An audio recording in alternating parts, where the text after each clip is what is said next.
Hello കൂട്ടുകാരെ, ഇന്ന് വൈകുന്നേരത്തെ ചായയ്ക്ക് ഉണ്ടാക്കിയ ഒരു പലഹാരമാണ് ഞാനിവിടെ ഇട്ടിരിക്കുന്നത്. ചക്ക കൊണ്ടുള്ള ഒരു പലഹാരം. എല്ലാവരും തന്നെ ഉണ്ടാക്കുന്നതായിരിക്കാം വീട്ടിൽ.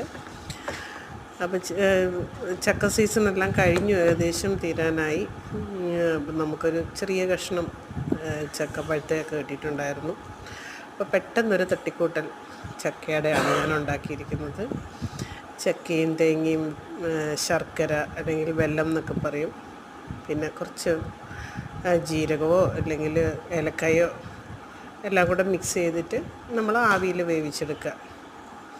ഞാനിന്ന് പരീക്ഷണാർത്ഥം ഇന്നൊന്ന് കുക്കറിലാണ് വെച്ച് ഞാൻ സ്റ്റീം ചെയ്തെടുത്തത്. ഒരു 2 വിസിൽ 3 വിസിൽ ഞാൻ ചെയ്തിട്ടുണ്ടായിരുന്നില്ല, ഫസ്റ്റ് ടൈമാണ്. ഒരു 3 വിസിൽ അടിച്ച് ഓപ്പൺ ചെയ്തപ്പോഴത്തേക്കിനും നമുക്ക് വേഗം ചക്കയപ്പം വേഗം റെഡിയാവുകയും ചെയ്തു. നമ്മളല്ലാതെ സ്റ്റീമറിൽ വെക്കുന്നേക്കാളും കുറച്ചുകൂടെ ഈസി ആയിട്ട് എനിക്കിവിടെ കുക്കറിൽ വെച്ചപ്പോഴത്തേക്കിനും കുറച്ചുകൂടെ ഈസി ആയിട്ട് തോന്നി. ടൈം നമുക്ക് കുറച്ച് കുറയ്ക്കാൻ പറ്റുന്നുണ്ട് കുക്കറിലാക്കിയപ്പോഴത്തേക്കിനും.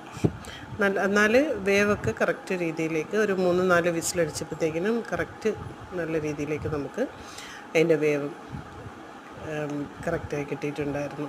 അപ്പോൾ എല്ലാവരും ഒന്ന് ട്രൈ ചെയ്ത് നോക്കുക. എല്ലാവർക്കും അറിയാവുന്ന കാര്യമായിരിക്കും, എങ്കിലും അറിയാൻ വയ്യാത്തവരുണ്ടെങ്കിൽ ഒന്ന് ട്രൈ ചെയ്ത് നോക്കുക. നമ്മൾ ഉപയോഗിക്കുന്നത് പുട്ടുപൊടിയാണ്. പുട്ടുപൊടി ഇച്ചിരി തരിയുള്ള പൊടിയോ അല്ലെങ്കിൽ റവയോ എന്ത് വേണമെങ്കിലും കൊണ്ട് നമുക്ക് ഈ ചക്കയുടെ നമുക്ക് ഉണ്ടാക്കിയെടുക്കാം.